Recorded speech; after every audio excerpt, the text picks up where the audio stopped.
morning, all of you. How are you, students? Thank you. Sit down. Students, आज के class में आप सभी का स्वागत है। आज के क्लास में हिंदी व्याकरण से रिलेटेड टॉपिक पर हम लोग चर्चा करेंगे। टॉपिक है क्रिया। कल हम लोग विशेषण पढ़े थे, आज क्रिया के बारे में हम लोग जानकारी प्राप्त करेंगे। तो आइए स्टूडेंट्स, इसकी विस्तृत जानकारी हम लोग प्राप्त करते हैं।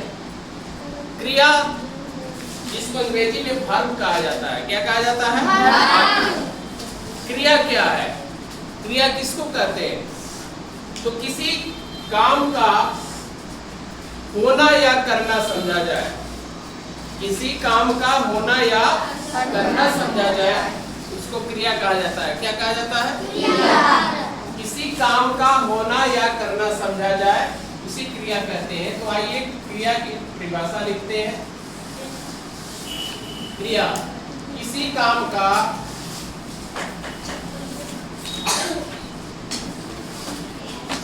होना या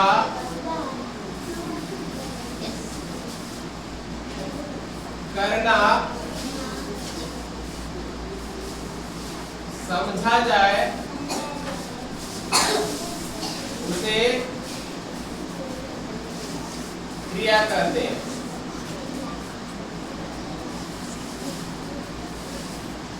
जैसे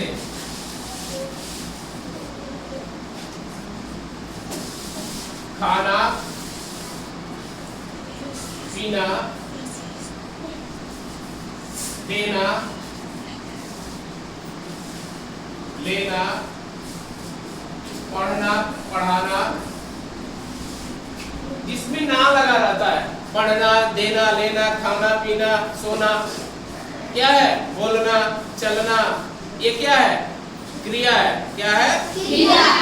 ना लगा रहेगा तो क्रिया समझ में ये नहीं है। कुछ ऐसे भी वर्ड है जैसे नाना है, तो ये नहीं समझे कि सर बोले थे कि ना रहेगा तो क्रिया हो जाएगा। नाना क्या है? संज्ञा है। ओके, तो कुछ ऐसे अपवाद भी शब्द है जो क्रिया नहीं हो सकते। ठीक है, तो किसी काम का होना या करना समझा जाए, उसे क्रिया कहा जाता है। ठीक है, जैसे खाना, पीना, देना, लेना इत्यादि। जैसे हम लिख लेंगे कि राजा घर जाता है, इसमें क्रिया कौन है बताइए? जाता। जाता नहीं, जाना। ये क्या है? क्रिया। ना लगाकर बोलेंगे। ठीक है, जाना क्रिया है। क्या है? जाना क्रिया। ये क्या है? राजा क्या है?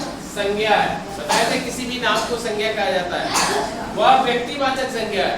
ठीक है, घर भी एक संज्ञा है जो जातिवाचक संज्ञा है। घर कहेंगे तो पूरा घर का बोध हो जाता है, तो घर क्या है? जातिवाचक संज्ञा। ठीक है, क्रिया के प्रकार। क्रिया के प्रकार।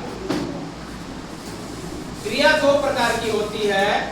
एक को कहते हैं सकर्मक क्रिया, सकर्मक क्रिया। दूसरा होती है अकर्मक क्रिया, अकर्मक क्रिया, जिसको ट्रांजिटिव वर्ब, इनट्रांजिटिव वर्ब कहा जाता है। स्टूडेंट ध्यान देंगे, क्रिया दो प्रकार की होती है, सकर्मक क्रिया और अकर्मक क्रिया। ठीक है, सकर्मक को अंग्रेजी में ट्रांजिटिव वर्ब कहते हैं और अकर्मक क्रिया को इनट्रांजिटिव वर्ब कहा जाता है। जैसे देखिए, राम या राजा घर जाता है। कौन जाता है? कहाँ जाता है? कौन जाता है? राजा। कहाँ जाता है?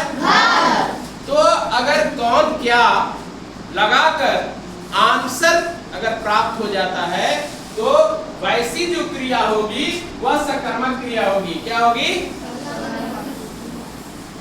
आंसर आ जाता है ना जी। कौन जाता है? राजा। कहाँ जाता है? घर। तो ये जो क्रिया होगी वह सकर्मक क्रिया होगी। क्या होगी? समझ में आई? अगर मान लीजिए रहता कि सीता गाती है, सीता गाती है, इसमें गाना क्या है? क्रिया है। कौन गाती है? सीता। क्या गाती है? गाना। गाना कहाँ लिखा हुआ है? क्या गाती है पता नहीं। समझ में आई? तो कौन, अगर दोनों आंसर नहीं मिलता है ना, कौन गाती है तो सीता। क्या गाती है? आंसर प्राप्त नहीं होता है, तो ऐसी क्रिया जो होगी आकर्मक होगी। समझ में आ गई कि नहीं आई? कौन, क्या, कहां, अगर करने पर आंसर आपको प्राप्त हो जाता है तो वैसी क्रिया को सकर्मक कहेंगे, और आंसर नहीं प्राप्त होगा अकर्मक हो जाएगा। कितने बच्चे समझ में आ गया सबको? बहुत अच्छा। तो ये रहा। अब हम लोग इसकी विस्तृत जानकारी अगले क्लास में हम लोग क्या करेंगे? प्राप्त करेंगे। अगर जितने भी बच्चे इस वीडियो को देख रहे हैं, तमाम सरकारी बच्चे जो इस वीडियो को देख रहे हैं, अगर अच्छा वीडियो लगेगा तो वीडियो को लाइक करेंगे, शेयर करेंगे, सब्सक्राइब करेंगे।